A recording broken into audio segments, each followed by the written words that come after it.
नीतीश कुमार जी हो, चंद्रबाबू नायडू जी हो, चिराग पासवान जी हो, जयंत चौधरी जी हो, देवे गौड़ा जी हो, जीतन राम मांझी जी हो, सबको समझना पड़ेगा कि जब जंगल में आग लगती है तो न वो बरगद बचते हैं जो हवा को आंधी में तब्दील करते हैं, न वो बांस बचते हैं जो आपसी रगड़ से चिंगारी पैदा करते हैं। सभापति महोदय, जब देश को मनमोहन सिंह साहब जैसा काबिल प्रधानमंत्री मिलता है तो देश को आरटीआई जैसा एक्ट मिलता है, सेज जैसा एक्ट मिलता है, मनरेगा जैसा एक्ट मिलता है, लिबरलाइजेशन मिलता है, राइट टू एजुकेशन मिलता है, नेशनल फूड सिक्योरिटी एक्ट मिलता है। लेकिन जब देश को सौगातें मोदी मिलती है तो क्या मिलता है? सीए मिलता है, फॉर्म्स लॉ मिलता है, आर्टिकल 370 मिलता है, इलेक्टोरल बॉन्ड जैसा एक्ट मिलता है और वक्फ अमेंडमेंट एक्ट जैसे बिल देश को मिलते हैं।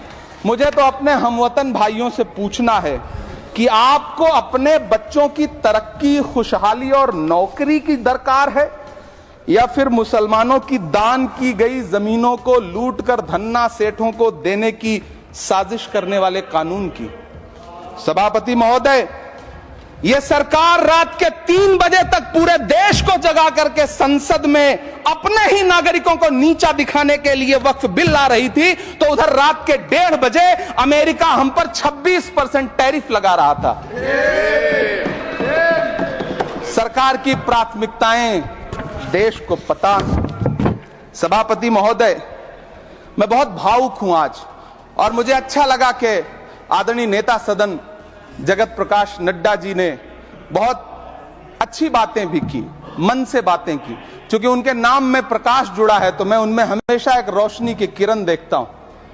मैं उनके सामने बहुत अदब से यह बात कहना चाहता हूं कि चिरागों के सफर में दबदबा हो आंधियों का तो फिर अंजाम जुल्मत के सिवा कुछ भी नहीं होगा। यह दुनिया नफरतों के आखिरी स्टेज पर है, इलाज इसका मोहब्बत के सिवा कुछ भी नहीं होगा। मैं भावुक हूं, मेरी पलकें गीली हैं। अगर देश की एक बहुत बड़ी आबादी को लगता है कि आप उसका भला करने के लिए नहीं बल्कि उनकी इबादतगाहों, उनकी कब्रिस्तानों, उनकी खानकाहों को बर्बाद करने का बिल ला रहे हैं, तो फिर आप अगर समझाने में नाकामयाब रहे हैं तो यह आपकी नाकामयाबी है। पहले समझाइए, उसके बाद कोई बिल लेकर के आइए, तब शायद हम आपका इतनी पुरजोर तरीके से विरोध ना करें।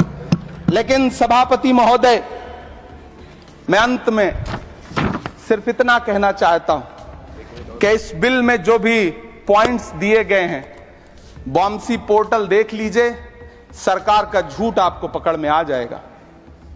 हम डरे नहीं हैं, हम सिर्फ सरकार से अपील कर रहे हैं कि हमें अपना समझिए। हम आपके अपने हैं, इस देश के नागरिक हैं और आप ताकत में हैं। संख्या बल के आधार पर बिल हो सकता है आप पास करा लें, लेकिन आपको यह बात समझनी पड़ेगी कि हम तो वो तारीख हैं, जहनों में रहना है जिसे, कागजी पुर्जे नहीं जो फाड़ डाले जाएंगे। जिस जमीन पर मैं खड़ा हूं यह मेरी पहचान है। आप आंधी हैं तो क्या मुझको उड़ा ले जाएंगे? आपको यह बात समझनी पड़ेगी।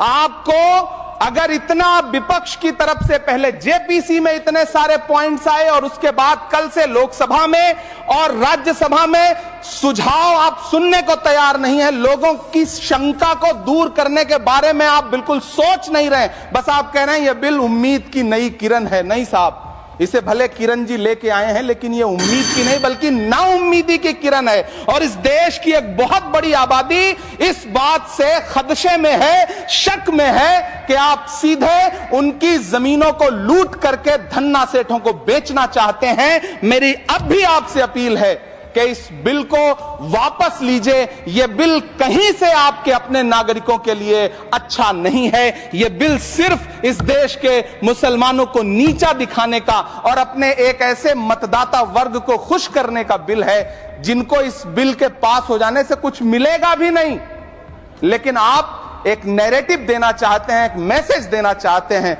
मेरी आपसे अपील है कि कृपया ये जो सबका साथ सबका विकास का नारा है, इस नारे को रत्ती भर तो चरित्रार्थ कर दीजिए। हम ही को कातिल कहेगी दुनिया, हमारा ही कत्लेआम होगा। हम ही कुएं खोदते फिरेंगे, हम ही पे पानी हराम होगा। सभापति महोदय, सन 1947 में दिल्ली की जामा मस्जिद की तारीखी सीढ़ियों पर खड़े होकर के भारत रत्न मौलाना अबुल कलाम आजाद साहब ने कहा था कि मुसलमानों कहां जा रहे हो, यह है तुम्हारा मुल्क, यहां तुम्हारे आबाओ अजदाद की कब्रें हैं। उस वक्त मौलाना आजाद की ये सदाएं सुन करके लोगों ने अपने सरों की गठरियां उतार करके रख दी थीं। आज उसी दिल्ली में मौजूद देश की संसद में एक बिल आया है जो हमसे उसी जामा मस्जिद की सीढ़ियों के सबूत मांगेगा, जो उन्हीं सीढ़ियों के पास अपनी कब्र में सोए हुए मौलाना आजाद को फिर से कब्र से सदा देनी पड़ेगी कि ये जो कब्र है वो मेरी कब्र है, ये किसी सरकार की जागीर नहीं है। सभापति महोदय, मैं जहां खड़ा हूं इसी संसद भवन के सामने सड़क के उस पार अपनी कब्र में सोए हुए भारत के पूर्व राष्ट्रपति फखरुद्दीन अली अहमद की कब्र है। शायद अब उस कब्र से भी सदाएं आए कि यह कब्र मेरी कब्र है, यह सरकार की जागीर नहीं है। सभापति महोदय, मैं वक्फ कानूनों में किए जा रहे संविधान विरोधी बदलावों के खिलाफ बोलने के लिए खड़ा हुआ हूं। संविधान का आर्टिकल 14 हो, 29 हो, 30 हो, चीख चीख कर कहता है कि देश में सब बराबर के हकदार।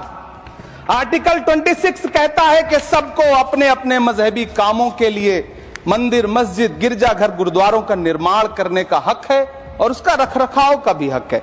लेकिन डॉक्टर बाबा साहब अंबेडकर के संविधान को हर दिन कुचलने वाली यह सरकार देश के मुसलमानों से नफरत में इतनी अंधी हो गई है कि खुलेआम देश की संसद में देश सरकार के माइनॉरिटी मिनिस्टर साहब और होम मिनिस्टर साहब झूठ बोलते हैं और देश को गुमराह करते हैं, झूठ शब्द असत्य बोलते हैं। सरकार ने इस बिल का नाम उम्मीद रखा है।